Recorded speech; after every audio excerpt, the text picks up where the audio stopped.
Well, Scott Maddox will be serving 5 years in federal prison, and Paige Carter Smith was sentenced to serve 2 years. There was no reaction in the courtroom when the judge read the sentences today, but there were a lot of tears during testimony. Scott Maddox spoke directly to the judge, saying, quote, "When I listen to my voice on those recordings, I'm deeply ashamed." Hello, everybody. Look at that. You are back once again for another episode of Why Are We Like This, the true crime podcast that treats Florida like the active crime scene that it is. I'm David Quinones. I'm joined by my co-host, as always, Tomas Kennedy. How goes it, Tomas? Hey. Glad to be back with everybody. And old reliable, Gerald Doherty. Say hi to the good people, Jerry. Hello, it's me. I'm reliable. We've got a compelling interview lined up today with a good friend of the show, Ryan Ray. Ryan is an aide to Commissioner Jeremy Matlow in Tallahassee, working in the belly of the beast, the metaphorical King's Landing to Florida's own. I'm not sure what Miami would be like. I don't know, wherever the cocaine and the hot people are in Game of Thrones. I guess that's what we would be. Bravos. You can follow Ryan on Twitter at RyanRay_FLA. Ryan, welcome to Why Are We Like This? Thanks for having me. Yeah, we're glad to have you. And before we get into our interview, though, we want to remind our folks, our listeners, our people of a few things as we continue producing this show that many are calling the most impactful media project to come from the Sunshine State since Flipper. We need you. That's right. While we are committed to keeping these interviews, conversations, case files, and more coming your way, we need you to help make it happen. You can start by clicking that follow or subscribe button on your favorite podcast player. Maybe the one that you're listening to right now. Next, leave us a review. Not just any review, but a good review. A 5-star review. Ratings and reviews are how little indie podcasts like ours move up on the podcast charts. Also, you can find us on Twitter, Instagram, and TikTok at WAWLT Show. That's Walt Show. Walt Show. I am excited to announce that I've cut up a few TikTok posts, and by the time you hear this show, you'll be able to see a few of them. So head on over to TikTok if you are somebody that heads on over to TikTok very frequently. Follow us everywhere. Go wild with it. And now, on to the show. T? You know, I've always been very impressed and also just curious about the political project that you all are spearheading in Tallahassee. I mean, you know, Commissioner Porter, Commissioner Matlow. So I guess, can you just start out by just detailing, your efforts in the Tallahassee City Commission and what y'all are trying to achieve there? Just kind of give us a bird's eye view of the work you've been doing.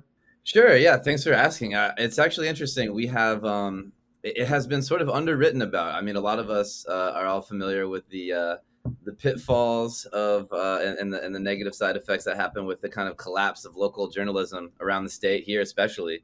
But so I think it's kind of been underexplored, and I appreciate that question.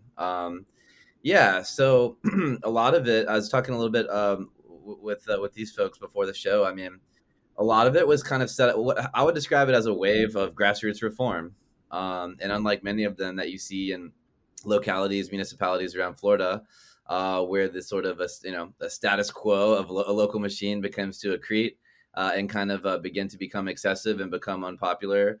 Unlike many of those, this one is, by all accounts, by all observations, succeeding.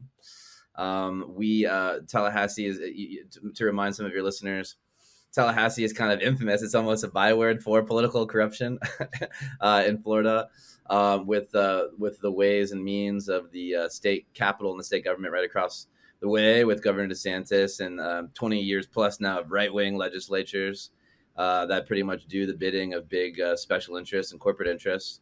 Our city hall across the street has not been immune from those pressures. Your listeners might be aware of, there was a landmark federal corruption trial that concluded a couple of years ago, which saw the indictment of a sitting commissioner, Commissioner Scott Maddox, former mayor of Tallahassee, former chair of the state Democratic Party, and former Democratic nominee for agriculture commissioner and governor. I think he ran for state attorney as well. And he was a big deal in state Democratic politics, longtime political figure in Tallahassee. And he was indicted after Commissioner Matlow was sworn in November 2018, right after our second or third meeting. Scott Maddox indicted and corralled by federal police. And so that's kind of the backdrop. The growth, the overgrowth of a complacent and unpopular and deeply corrupt status quo that exists right along the same corridors on Adams Street as a state government began to get the attention of federal investigators. And we have now, again, another former mayor, Andrew Gillum, who's a very famous, internationally famous figure, who's also facing federal and corruption charges. Yes. And so Tomas is playing dumb. We've never heard of him. Who's this guy? Yeah, right. Andre what? Yeah, Drew.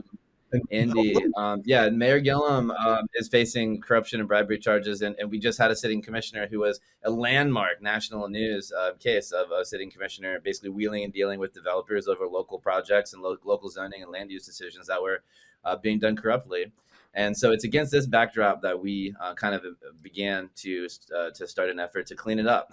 Commissioner Matlow, my boss, he's a guy who started a small business called Game Street Pies, which has become successful. He grew up in poverty with a single mother on the South Side, and brings that kind of class conscious, reformist attitude to our local government here. We were lucky enough in 2020 to endorse a candidate, our dear friend Jacqueline Porter, who you mentioned, who's also doing great work on the city commission.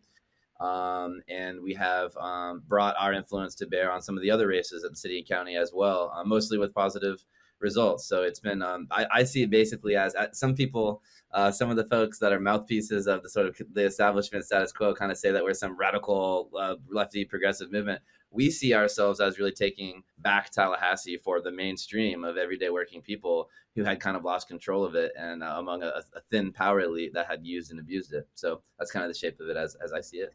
And before you keep going, because the main election that's coming up, one of them in Tallahassee, involves the mayor, John Daly, another good show name for politics.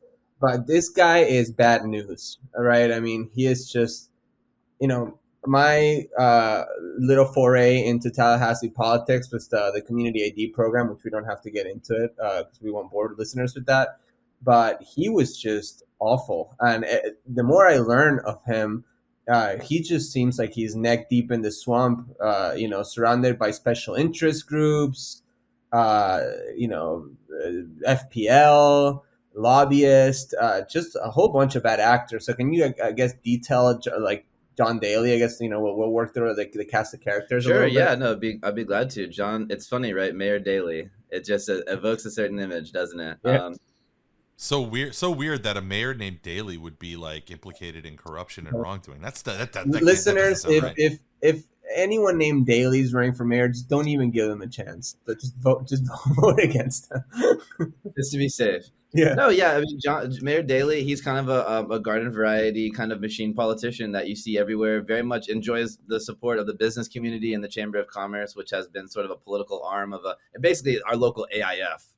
Locally, they support a pretty conservative austerity agenda, of course, also littered with giveaways for themselves, right? They love the government largesse when it's coming to themselves and to their own projects and their own stakeholders, but basically conservative, not very interested in what the public has to say in a lot of these matters, which has been a boon for us as we kind of redirect the public interest as the main guide of these decisions. But yeah, John Daly, he was a 3-term county commissioner.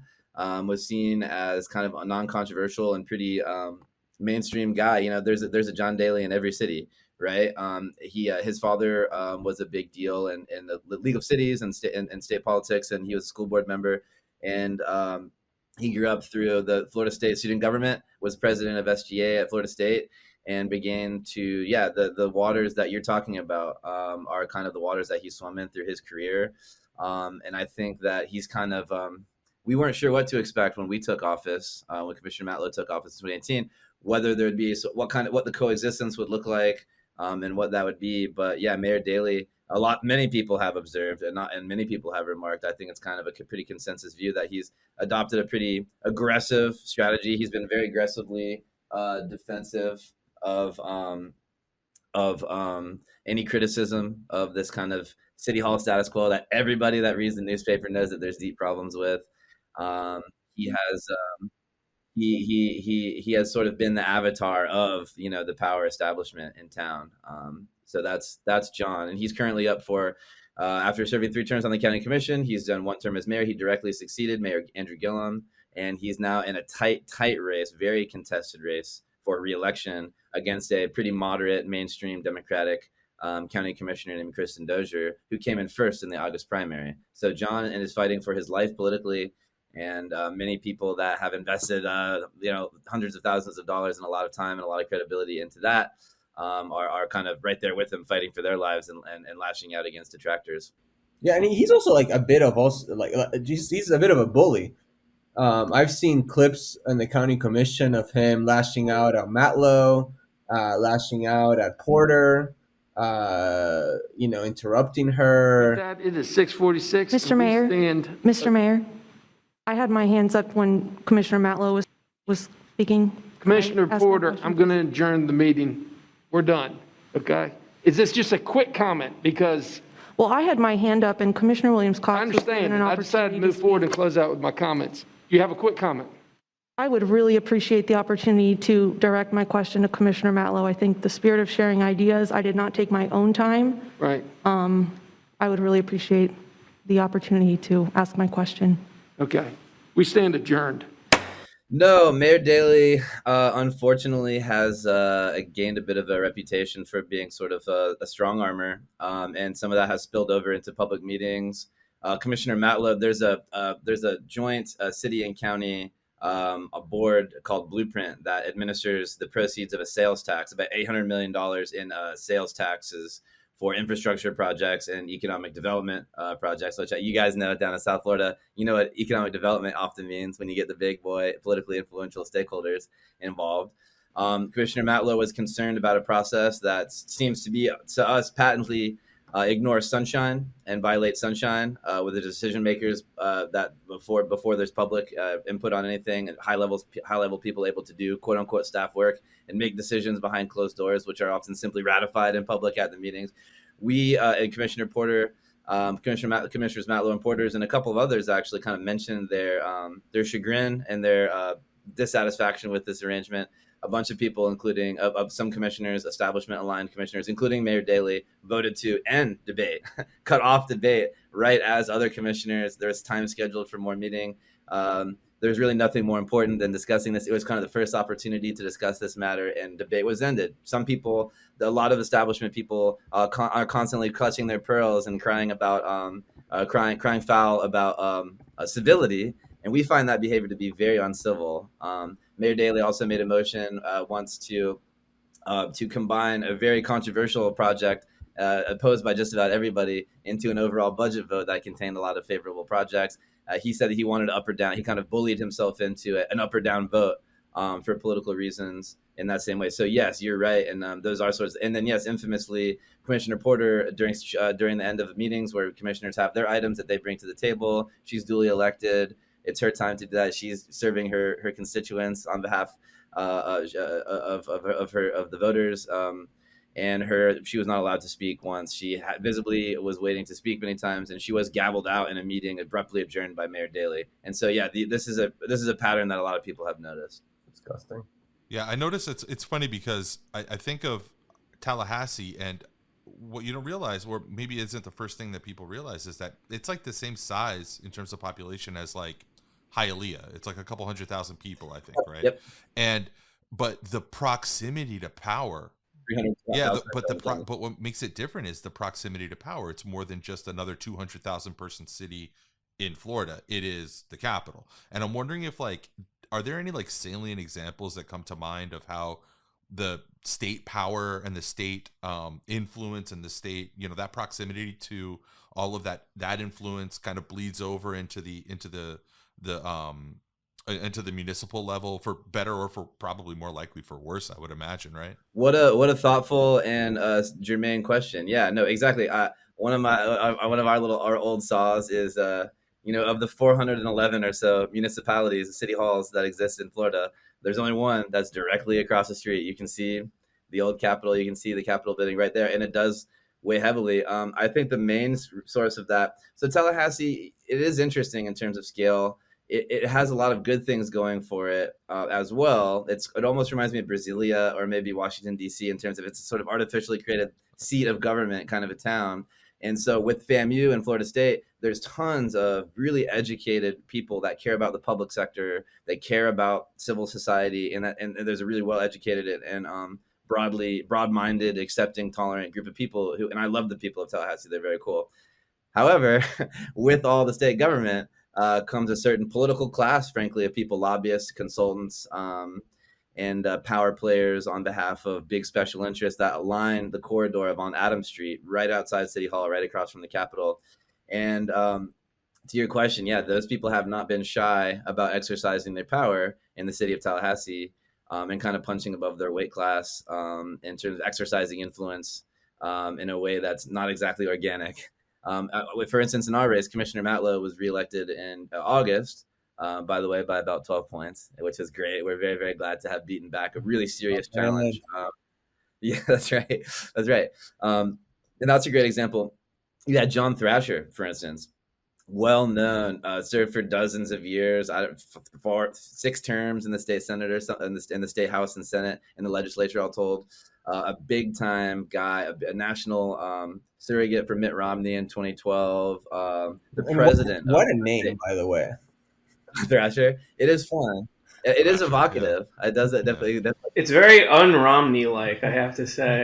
It definitely paints a picture. And he's a St. Johns County. You know, he's like a classic. He reminds me of the old pork barreler, the old pork barreler. You know, the pork chop gang. Kind of like a Southern politician, very conservative. He was a Speaker of the House. He's president of FSU, a major state institution, big time guy. He endorsed our opponent. I don't think that you see him endorsing in municipal or county races in other places. That's one example. And he didn't live in Tallahassee, but he saw a connection to state Republican Party oriented players there. And so, yeah, our opponent in August broke every record for every city commission race. They raised about $400,000 in hard money, plus hundreds of thousands of more. On top of that, from 501c4 groups that were attacking my boss, Commissioner Matlow, over and over again, breathless. And this is all developer and chamber-oriented money, as well as Republican. Just for the listener, I want to clarify: 501c4 groups are dark money groups. They don't have to disclose where that money comes from. So it's a lot of like dirty money in politics goes through these entities. Exactly, Tomas. The kind of money that flows freely at the FP&L lounge, which is right across. You can see it from our office, or from the Governor's Club, where these power players mingle. So yeah, and another reminder to listeners that if you want to donate to our 501c4, you can find it at www. No, I'm just kidding. Wait, record scratch a little bit. Let's derail the conversation slightly. Yeah. Can we talk about the FPL lounge? What do you know? So for the listener, the context is Power and Light that we talked about last episode, or energy utility monopoly. You know, go back and listen to the last episode if you haven't. You'll see how corrupt they are. They have a fucking lounge, a secret lounge in their headquarters in Tallahassee, where they invite elected officials to bribe them in complete and total violation of Florida's gift-giving laws, which are actually pretty strict. And yeah, so they have this fucking lounge. What do you know about the lounge, Ryan? Give us the fucking tea. Well, are the bathrooms choice? Like, do they have like great, like, you know, you close and you have full privacy? Is that like one of those kind of places? You know, this might surprise. It might surprise some people, but when those parties happen, they don't invite me. Or Commissioner Matlow. What about Jeremy though? What about Commissioner Matlow? I don't think that he goes to mingle with those folks. I don't think they want us around. But it is really hilarious. I have a feeling that if you ever like crashed the party at that place, you would like walk in and you would actually see a picture of Commissioner Matlow up on the board, and they'd very hastily try to cover it up and be like, "Oh, what do you want?" They do. For one thing that I hear, talk about the influence of the state, the state politics being right across the street. Which, by the way, I left state politics to come to do local stuff because I was tired of beating my head against the wall of indifference and incompetence that we see so often, unfortunately, at that level of politics. And a lot of that has followed me across Pensacola Street. It's come across Jefferson into the city stuff. But yeah, the FP&L lounge. The thing that always cracks me up, Tomas, is you're right. The state has a really great gift ban legislation that prevents, if you get paid by a stakeholder that wants something from the state, you cannot accept a gift from that person if you're a lawmaker. So they get around. My favorite part about this is there's a workaround where they just basically have a cup. They have a container and there's an honor system where you get a few drinks. It's like a lost and You found, get but for bribes. you drink a couple of $30 FP&L ratepayer subsidized cocktails, and then you're supposed to put some cash or something into that, which I don't think that makes any sense either. But It's like the Secret Santa system, but for political corruption. yes, that's right. Cool. That's right. I'm sure the container is robustly full and everything's accounted for. You give in increments of late payment fees. It's like, because every time somebody's late on their FPL fee, the FPL bill, don't they charge like $35 if you're like a day late or something? It's like, how many late fees are you donating? I'll give 7. I'm going to stay under the reporting thresholds. I don't think they cut off the legislators and staff and lobbyists the same way as the lounge. It would be funny for that lounge itself to get its power cut for some like a mundane bureaucratic reason, like the landlord just forgot to pay the power bill or something. That would be hilarious. I would love the state house members that they have in the basement on hamster wheels. They stopped for a while. Oh yeah, now we're allowed to have like renewable energy sources, right? Yeah, in that circumstance, of course. It's it all adds up to your point, Tomas. It all adds up to a very funny sort of a very funny, strange political ecosystem and milieu that happens around there, and we're very much outsiders to it. It is very funny having worked in and out along that side of the process, the way that stuff works, and I can tell you that they definitely talk about Matlow from what I hear. The people that we speak to, the hospitality people around town, they love to talk about Matlow. It's like a parlor game. And they all got heavily involved in our opponent, and I'm so sorry that that didn't work out successfully for them. No, I was going to say that it's interesting that a candidate like we kind of look enviously north towards places like Tallahassee, because you're able to successfully put somebody like your boss on the ticket and get them to win a commission seat in the city, and that just seems, because of a million reasons, but most of it like rhetoric and history and demographics and everything down here in an equally liberal or blue county or region, so unlikely in Miami. Like, not just unlikely, it's impossible. And I'm wondering, like, what are the prevailing wins that you guys face down here? We have Proud Boys and aging Cubans that got defeated on the Bay of Pigs. Like, what do you guys have up there that is that I guess that countervalence, that force that pushes back? Because to me it just seems like sort of again, I'm a bit naive when it comes to Tallahassee, but it really seems like just sort of like run-of-the-mill Alabama politics, like just good old boy Southern politics on the municipal level there. But I probably don't know what the fuck I'm talking about. Like, what do you think? It's been a very progressive city historically. It's very funny. It's a little bit like Gainesville in its blue dot concentration. You've got an urban core of dense Democratic liberal voters with liberal attitudes mostly, and I think that the more shit-kicking elements of politics in Tallahassee, it really happens across the street in the state Senate and the state House, where you've got rural legislators elected by a small group of their constituents that are running the show and having outsized power. Here, we have a long history of electing African American, for instance, mayors, Mayor Gillum, Mayor John Marks before him. Not really ever. A lot of black voters too, and a lot of young voters, and a lot of voters from the university, which all tend to skew Democratic. Like I said, and there's it's an unusually public sector oriented, public sector aware, and highly informed electorate here that I think is really, people ask what the secret sauce is. I really think that it's the people who live here. It's something that's probably 66% of people voted for Obama in the countywide in 2012. And so I think just a message that appeals to the average person, and a little bit of against the backdrop of federal corruption charges leering in the background. Some people, some of those same people to me I'm always surprised, are not still shy to stick their nose into things and participate in local elections. But I don't think that stuff has a lot of purchase. And I think that every time a real grassroots alternative has met the establishment sort of business as usual, pretty much the former has won.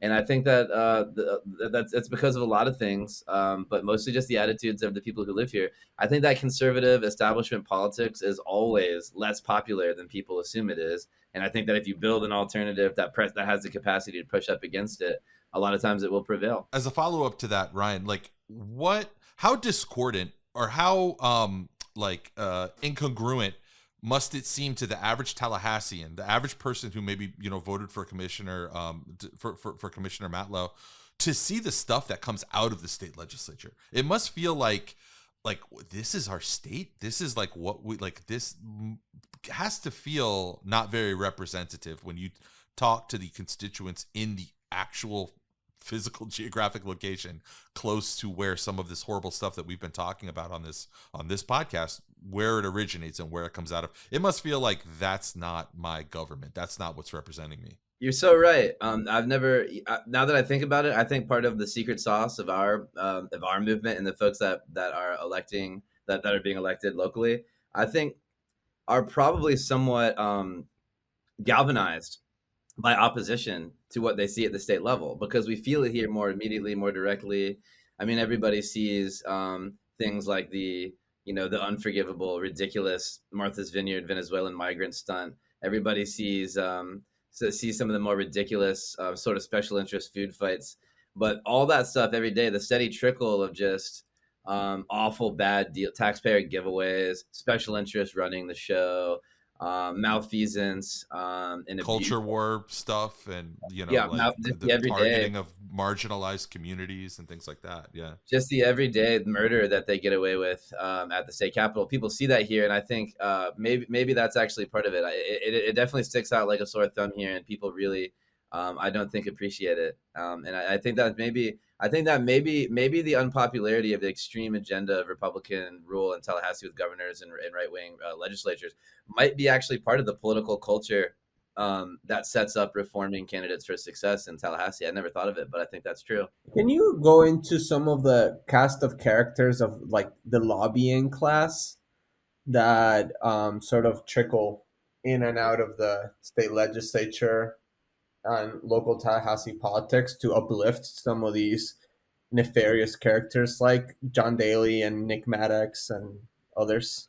Well, sure. I think in those two cases, we saw an unprecedented push in this past election cycle, even more than in the past, with then Commissioner Daly, for institutional money, people that are involved in state issues, donating their tons and tons of stacked $1,000 checks and PC contributions to him. And there's another side of that locally. There's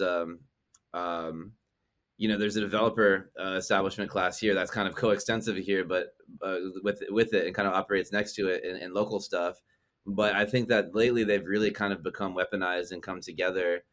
You mentioned Nick Maddox. There's a gentleman named Sean Pittman who's a longtime lawyer lobbyist who was very, very close to some of the excesses that we saw in Andrew Gillum world. I think that he's at the center of both. He's been closely involved with both of the federal proceedings that have happened involving local stuff here, and definitely continues to have a strong hand, including ESP Media, Sean Pittman, as people that he's closely associated with are being investigated by federal authorities on suspicion of corruption and stuff, still playing a strong hand in Nick Maddox's campaign, for instance. This person, Sean Pittman, for instance, it was his shop that fabricated a mailer that said Allison Tant endorsed Nick Maddox. That was a favor that was done, that was kind of made through Sean Pittman, and that's playing out in our local elections. But that whole system, that whole apparatus is deeply tied into the state power apparatus. So yeah, you do see things like that. That would be a big one. There's a big firm called Vancourt Jones that does a lot of work at the state level on PR and lobbying, and they were the sort of original host of John Daly and his career and the sort of the local establishment, chamber establishment here. They've kind of actually been run out of town because of the bad press that they were getting. It was hurting their book of business other places when they began to clash up against and lose to our movement and just fall out of favor with people that live here. I don't know. I'm curious what else. Yeah, what else would be helpful? I'm interested. I'd love to like give people a little color. I'm so imminent within this stuff all the time. I love to tell other people about it because it really is interesting. Well, okay? So one account that I came across, and again, I don't know the landscape very well of Tallahassee, but one funny account that I came across in preparing for this episode was what to at first blush, and we talked about this last week about like these like these let's call them fugazi fake media organizations, right? And this one doesn't really have much of a following, not like the Capitalist, but it's at 4 Tallahassee, and it goes by 4TLH, and it looks like it's trying to be a TV station or something, right? It's like got a meager following. I hesitate to even bring it up. I might beep out the name just because fuck them. Who cares? I love it. But no, I'm so glad. I found, and maybe as a little intro into like maybe you can talk about them and whether there's any overlap there with all of these interests. But I found a great Jeremy Matlow like graphic that they uploaded that have some really cool things that he was in favor of that actually I really support. Number one, using vacant homes as homeless shelters. That's a great idea. Fucking should do it. I don't know if he actually does do it because it seems like this was intended to be a hit piece on him, but they're not I think that's a to be the fucking great most idea. honest. Yeah. Local government run clothing stores. That sounds awesome. Like people Based? need clothes. Closing, yeah, based as hell. Closing youth detention centers, fuck yeah. And then finally, the one that they lead with that I am absolutely 100% on board with the commissioner with, legalizing petty theft. Fuck yeah, let's do that, man. Let's do this. First of all, how far along is your boss on the legalizing petty theft plank of his platform? No. Has he managed to get any legislation introduced? You know, and second, maybe you could tell us about 4TLH and maybe some of these other like media adjacent actors in your market. Does he have like a Robin Hood agenda where he will distribute the goods from his petty theft to those who need it the most? To podcasters who need it the most. Yeah. Yes. I think if you squint, it could be like that. No, we a lot of things that comes out of 4 Tallahassee. I think that one's pretty much fully fabricated. I love that you ask. It's actually very interesting, and I think so. Imagine this: you've got this gentleman named Skip Foster, who I'd like to say on the record. Oh, Skip Foster. Okay. Who, by the way, for the purposes of this conversation, on the record, is a total dipshit. I would like to say. So he is. He blocked me. Thanks to you. He's blocking a lot of people. He's trying to block out the world so that it just his personal fantasy can reign. No, stop blocking out the sun. It's like, you're not here. You're not here. Yes, you can block it all out. Block out, as I call it, a classic Sabatini. Is what I like to call that one. Skip Foster could not block out those election results when Commissioner Matlow won by 12 points in August. But yeah, no, Skip Foster is a very interesting case. I know that Mary Ellen Klass with the Miami Herald has done a really interesting work on the this Neiman grant that she did on the decline of local journalism. And the negative side effects that's had on local government and just corrupt policies being less and less, people being less bashful about pursuing them. This is an interesting example. You have people like in Tampa Bay, you've got a lot of former press people. Adam Smith, the political editor of the Times, is now doing basically PR for the mayor, for a very conservative former police chief mayor of Tampa. You have a revolving door now. We all know about the revolving door at the Capitol, where half the lobbyists are former state house members and all that. Well, here you've got something where you have people of power that basically publicly publicly underwritten power, then weaponizing it for political purposes. You've got Skip Foster was the former publisher of the Tallahassee Democrat, our local newspaper of record, and he has now thrown in that he's now client-driven PR guy who uses the chamber and other stakeholders that are generally out of step with the average person, the average voter, and the average taxpayer in Tallahassee. And he actually passed around the hat. He made a new 501c4 with a former Republican county commissioner named Brian Deloge, who also got beaten really badly in 2020 elections. They have this little revenge plot, and they're passing the hat around to all their chamber usual suspects people and say, hey, we're going to take down Matlow. Give us 10 grand, give us 20 grand, and we'll go fuck up Matlow for you. We'll get rid of this guy. That's what 4 Tallahassee is. That's the expression the vehicle that they made for that purpose. Of course, it has failed terribly and has made a black eye. Not a good return on investment. No. They kind of set all these rich people's. I wonder how that works. Actually, I wonder how they're feeling about it. I wonder how morale is over there. But yeah, they Skip also has the same company, the same firm, Hammerhead Communications, a insider press thing that reference. John Thrasher should work at Hammerhead. Thrasher for Hammerhead, absolutely. That's the connection. They've got a great aesthetic going, yeah.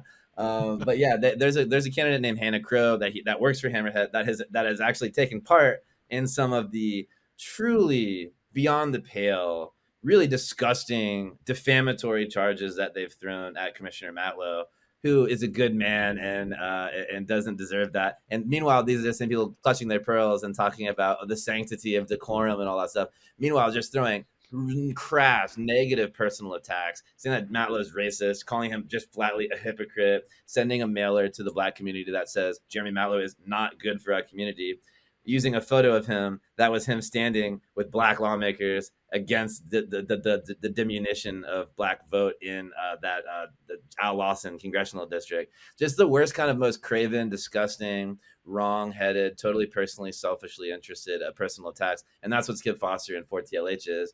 And they've kind of tried to kind of swaddle themselves in the clothes of news and being newsy. But of course, it's just right-wing propaganda. And they lost last time, and with any luck, their candidate that they're running in this district county race will also have the same fate. It's been a pretty big embarrassment for Skip and all them. I wonder how they'll move forward. But that's a thumbnail sketch of for Tallahassee. I'm glad that you asked. They really, really tried really hard and wasted a lot, as you noted, wasted a lot of rich people's money. I think it's fair to point out, there's nothing inherently wrong with opinionated media or advocacy journalism. But right. I think what we really need to emphasize here is that these people are fucking liars and they're sellouts and they're whores who will take money to say whatever is most convenient for special interest groups that are trying to fuck over working people. So that is like the real crime here, that these people are complete political whores. I just really wanted to emphasize that point. Say it, brother. It doesn't get said enough. And I think that's totally true. Fort Tallahassee was a way to convert rich people's money, largely subsidized money, if that developers and real estate interests who just get tons and tons of other people's wealth that they didn't work for, converting it into negative personal smears about good people. That's the way I see it. And luckily it hasn't worked, I think, partly because of the well-educated and good-natured voters that live here. And they're also just bad at their jobs. Like, they're not even good at like lying and smearing. They're just. I was afraid. I see how bad the Democratic consultants are, and there's a really bad Democratic consultant that worked with Scott Maddox very closely, named Reggie Cardozo, who I used to work with at the state stuff. He came and chased me across the street and worked on David Bellamy's campaign, our opponent, in August. I wasn't afraid of that because I know how bad the Democratic consultants are. But I thought with all these Republicans, they might bring some heat on us. Is there any overlap? Because like you were saying, like the Fort Tallahassee people, like it seems like what they do is not very different from the consultant class. What they do, is there any overlap between the two? Like how they communicate with each other, how they set their narratives, how they, because this stuff doesn't just drop into people's mailers. It's, it's negotiated and hashed out behind the scenes. No, Gerald, you're exactly right. No, the 501c4, the shady dark money group that funds their trash, their propaganda, shares the same address as a lot of the bad status quo candidates, including John Daly's campaign headquarters. So yes, it's all one gross little vertically integrated trough of this special interest money. Yeah, can we try to pick that apart a little bit? You know what? I just got done when I was prepping for this episode. I was reading an article on FloridaPolitics.com about let's just say a politician who we've talked about before here, and I don't want to slander her because she's running against another shitty politician who I want her to beat. But the tone of this article was about how this Democrat candidate is spending a large amount of money that she's been able to raise. Great, good for her. I hope that Democrats can outraise their opponents. Good for them. But it's in the detail of where she is spending all of this money. It's just like consultant, blue shoe law firm, what do you call it? White shoe law firm, consultant. And this is something that we've been talking about this since even before we started this podcast. We want to tease apart some of these.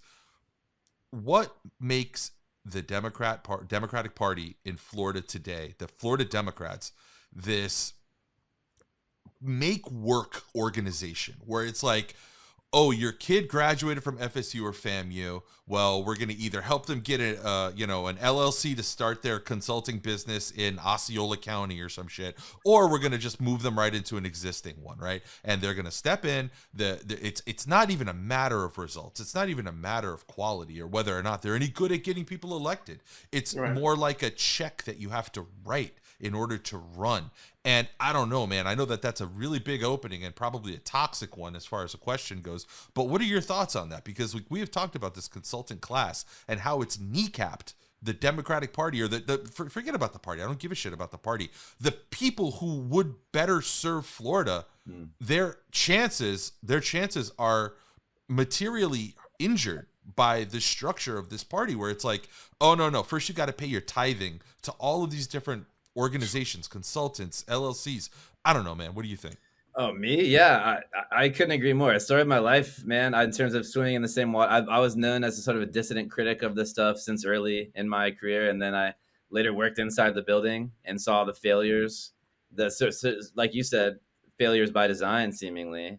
I've never you worked at Florida House Victory, right? Yeah, I was the communications director at Florida House Victory, and we did some good work there. Won some good races and beat some really bad, out of touch Republican legislators like Vern Buchanan's son, with a moderate Democrat, Margaret Good, who was elected, and a lot of things that I didn't agree with too. But I think some people at the staff level are doing the best that they can and doing a good job, and they're to be commended. But I saw there as the same thing that you're observing, David, that there just seems to be, like Tomas says, I mean, there's like this professional grifter class of nieces and nephews and people that just kind of get, they're just there because they're there. They're kind of grandfathered into the process. And I've never seen in any other industry, in any other sort of social group, in any other sort of, in any enterprise of any kind, I've never seen people fail upwards. This lack of this sort of negative accountability that happens over and over again. And I think that what it comes down to, and the same thing that I've observed inside the building and outside the building in a sense, I think a lot of it comes down to personal financial conflicts. You've got people that are moving and grooving and acting as these sort of free roving warlords that are just doing whatever they want, representing private clients that are Republican oriented and have interests that are not appealing to the appetites of Democratic voters. And so that waters down the candidates that they work with. It waters down the messaging of the brand of the party overall, and it creates an atmosphere where the people that are making these decisions and wheeling and dealing on behalf of candidates don't really have the same interest in winning and growing the number of Democrats elected no matter what, as much as they do their own personal bottom line. I think I know Tomas can probably add, but that's the shape of it as I see it. I was listening to the Florida Squeeze podcast, actually, and so I always say, politics is just like a sport now, like people don't care. And what they were saying is, I think it was Kardik, I don't know who said it, but they were like, politics in Florida is not even a sport anymore, because in sports, there are consequences. Like you said, David, if you're a bad player, you get traded or you get removed from the team. If you're a coach, you get fired. Like if you're in college football and you get I think you might have said it, Ryan, you're you get 3 seasons, you're out. Mm-hmm. That doesn't exist for Florida Democrats. No, it's WWE is what it is. It's wrestling. Yeah. I've been frustrated and noticed the same thing. And you often see the same names and faces at the scenes of the crime over and over again, don't we?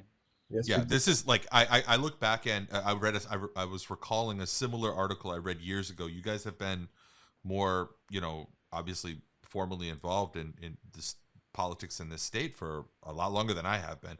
But I remember one of the first times that I noticed this was reading a similar article about all the millions and millions of dollars of expenditure in the 2018 Bill Nelson campaign. And in those millions and millions of dollars, there wasn't when people ask me to build them a website, I tell them I'll charge them $5,000. There wasn't a single fucking expenditure for a Spanish language website for a guy running for the Senate in Florida.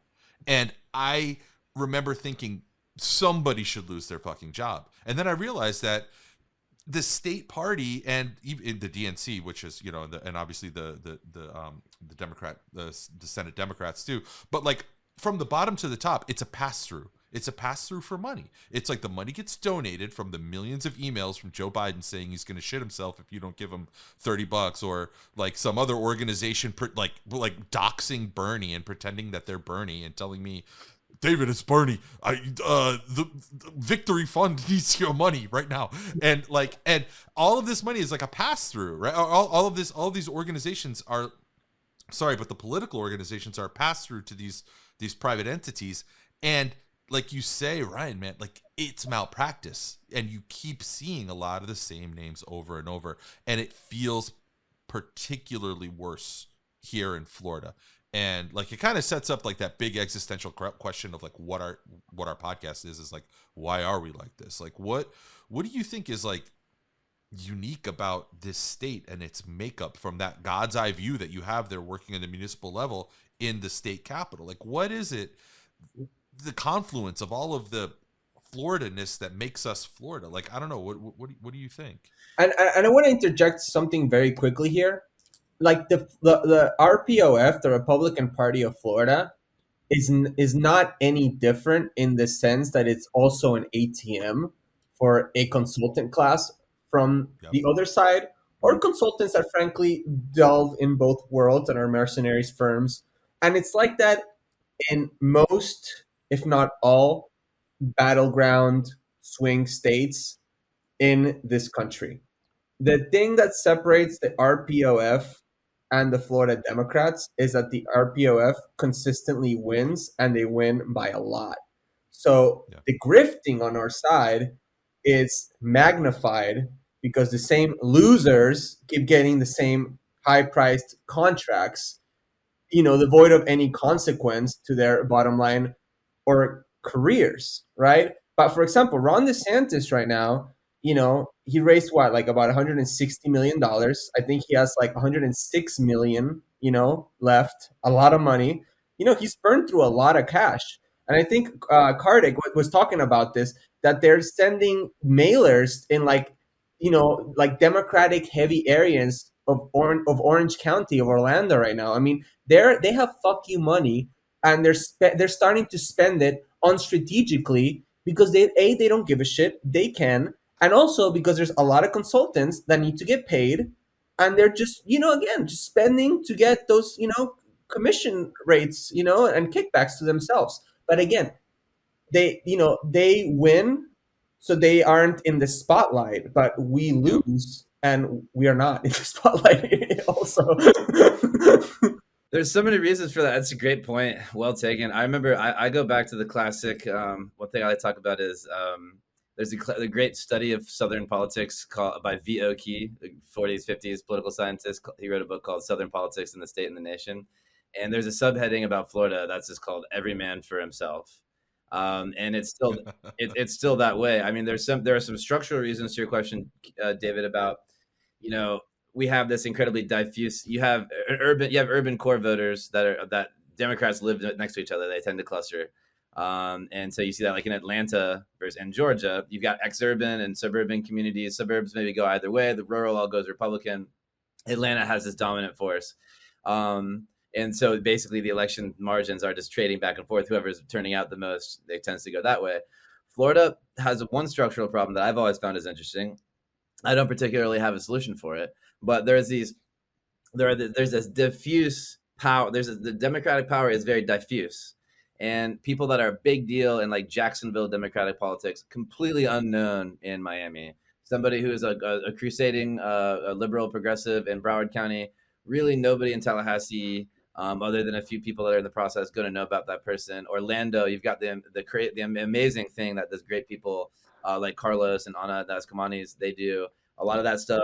They're some of the only people that are smart enough and hardworking enough to have really built that into a statewide brand that everyone can sink their teeth into. But that has kind of not really, that's been the exception way more than the rule. You know, you've got a party that's been so badly in decline and so demoralized after so many defeats, going back to, my God, Bill McBride, Buddy McKay, until today, just getting the shit kicked out of them. And then you don't have an opportunity for a bench to grow, to be nourished by a statewide audience, because of that diffusion, among other things. There just hasn't been, and like Tomas said, the incredibly crushing power of just like Republican money, the inequality, wealth inequality here, I think kind of charges it up and makes the funding even more different than it is in other comparable states. And then, there's just some special factor that I can't understand that just seems to make it so that 3 out of 4 close calls and toss-ups the Democrats are going to lose. I'm curious about what y'all think about it, but I've seen it. I know it's not good. I can't exactly tell you why, but I know a good place to start would be kind of cleaning house and starting over with a new approach. No, but I mean, you bring up a good point that, like, okay, for example, right in your backyard, there's a state rep named, like, we can talk about Anna. Anna was on our first episode. She's hugely high profile. Oh, awesome. Everybody loves her. Everybody knows her.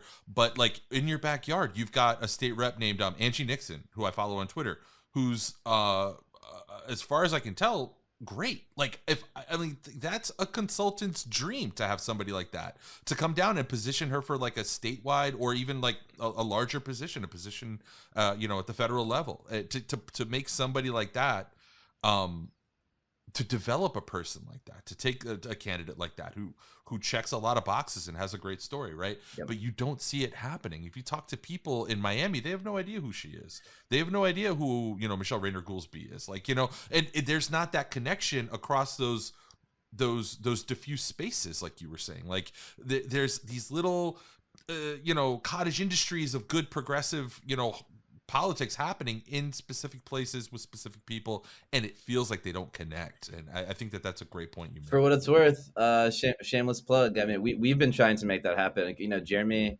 Commissioner Matlow, had an event. We actually had a fundraiser for Michelle Rayner, for Rep Rayner, and we had some people that come across the street. It might have been their only time. His place is only 5. Warhorse, a great bar next to Gain Street Pies. We had like a half a dozen state house reps in the house, and we had including Rep Nixon, who we just love. I mean, she's like talented. I mean, she's just one of those people, once in a generation person who comes along. She's just so awesome and so talented.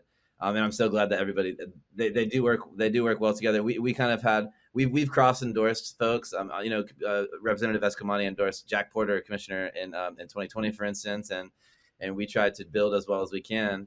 But I don't know the whole answer. We try to do what we can to kind of cross-pollinate and be there to support the people. I know that being a Democratic state house rep can be pretty thankless. I've known a lot of people that do that for a living. They come up here, they schlep their asses all the way up to Tallahassee, and then they just get like relentlessly beaten up every day. To get kicked in the ass, yeah. Session after session. And you fight and claw for your little project, and then it gets line item vetoed by the governor and all that stuff. And there's a general overall cultural problem. There's just a stench of defeat, unfortunately, in the whole thing. And I don't. There are a lot of bright people that I know that are not interested in running for state office, and I can understand why. But at the same time, we can't let the bastards have the place, because we see what happens when they run wild. Yeah, when they run Miami. Yeah, well, that's true. But we're reaching top of the hour, and we don't want to hold you here all night. But Ryan, to end in a more positive tone, because you all have shown how it's possible to chart a victorious course in local politics in the state capital of Florida. I mean, like in the belly of the beast. So what are your like recommendations to people that want to organize or want to get into this sort of like rough and tumble like electoral politics? Like what would you advise? Well, that's what a smart question. I'm surprised how often I've never heard that kind of stuff really discussed. For me, we have our theory of change involved direct confrontation. I know that Tomas would not know anything about that, right? But no. He's a pussycat. One thing that we always try to keep in mind is how unpopular this stuff is. What they do in that building in Tallahassee, most people don't like it. It's just that nobody gives them a real alternative, and nobody explains why behaving one way or another might make a difference about that stuff. And I think, an agenda, it's probably polls in the 20s. When people say, hey, what's up, random person in Osceola County or Pasco County? What do you think about the state government going to war with transgender teenagers and Walt Disney World? People don't like it. What do they think about you taxpayer giveaways and more toll roads? And people don't like it. And giving away the government's authority making, the decision making authority to big private utilities that jack their rates up and behave irresponsibly and try to subvert our elections and throw their weight around inappropriately. People don't like any of this stuff. And so I really believe I think that one pitfall that I see is people getting too into the, maybe like in Obama, like as an example, waiting for one star to coalesce and organize everybody. I think which I worked for OFA, and I get that. I think that he won a lot of people some elections, and that was important. But I think that a working class, multiracial coalition of issues that are driven by the public interest and pointing and shining a light at the actors who really control the show in your given locality. A lot of people that I've found want to find a conciliatory approach to that.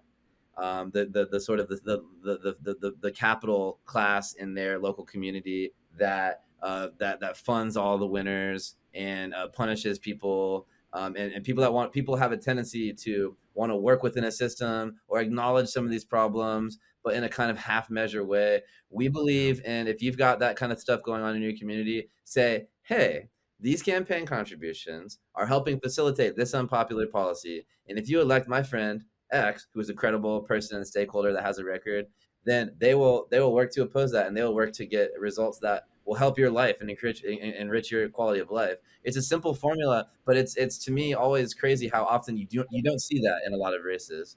That's one thing that I would say. I think naming the problem and not being afraid to go directly after the people that at the end of the day, looking at a power dynamic sort of evaluation, they do have the most power, they do have the most responsibility.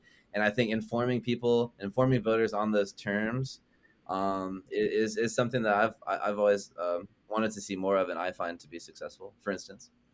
Yeah, and I just want to remind the listener that Commissioner Matlow took on the machine and won by 12 points. So there's a lot of losers in Democratic politics in Florida, but tonight, folks, we're with a winner. So listen to Ryan. Hey-o. Ryan, take the advice to heart because Hey, yeah. it's a good one. I always say, the people who hold the gate, who keep the gate and hold the keys and all this stuff, are average random people that read the newspaper, that they pay attention to local government maybe a few hours per year, and give them something that they can sink their teeth into, and let them know the unpopular things that they don't like. Let them know who's responsible for it. And I've always found that to be a winner. And I find a lot of political people are cynical, and they snicker with each other, and they don't like average people, like the people that they find at the doors when they go to knock doors. I find that you have to love the people to serve the people. You have to meet people where they are, get them, let people, don't let it be a one-way conversation when you're out in the community, because the rhythm of people, random people that don't care about politics that you run into at the grocery store or whatever, I think that they have a lot to say. And I'm not just being corny. I think that there's actual pragmatic lessons in those conversations. And the stuff, the decorum and the hokey pokey of establishment politics as usual has never been less popular. And if you're a candidate, if you're an advocate, don't be afraid to call that stuff what it is. See, Tomas, now I feel guilty about like what the episode where I said that we should just like cut the state in half and like let Tallahassee just die on the vine without any of our beautiful, tasty funding from Miami-Dade, Broward, and Orange County. Like I feel terrible about saying that now. But it sounds like we're going to be sending the turnover chain from up to Ryan since we're not using it anymore. That's a good point. I also felt a little bad from taking that $600,000 from FPL capitalist style, but then the check cleared and I felt a little better. So I get it, man. I get it, brother. Yeah. You got to eat.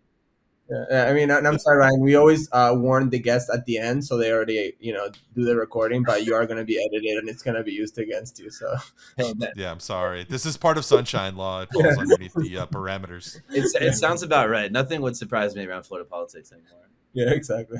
It will technically be your words, just not in the order you said them. Yeah, exactly. just because I love Ryan so much. He's such a great guy. Means you all are doing an incredible job in Tallahassee, and I'm just so impressed. And yeah, man, thank you for joining us. This is the shameless plug time. What do you got to plug? I personally am very strongly supporting a gentleman named Josh Johnson, endorsed by labor, public school teacher, Godby High School, teaches at a Title I public school. We have a serious opportunity to make a big dent in the broken establishment status quo system here in Leon County. Go to voteforjosh.com. Josh Johnson for Leon County Commission. I promise this guy is the real deal. He will make us proud on the county commission. We love him very much. And otherwise, check out Jeremy Matlow if you're interested in some of the stuff that we've done, some of the endorsements that we've made, and the issues that we've taken. Perhaps it might serve as and some inspiration to other people in other cities and other counties who are interested in what governing in a grassroots way looks like. And check me out. As always, I wouldn't be myself if I didn't say, go ahead, give me a follow on Twitter if you're interested, at Ryan Ray.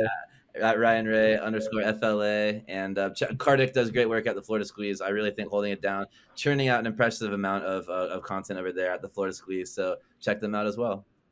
Yeah, I love the Florida Squeeze, and I really like the history podcast. So you guys are doing an awesome job. Yeah. You guys too, by the way. Thank you for having me. This is really cool.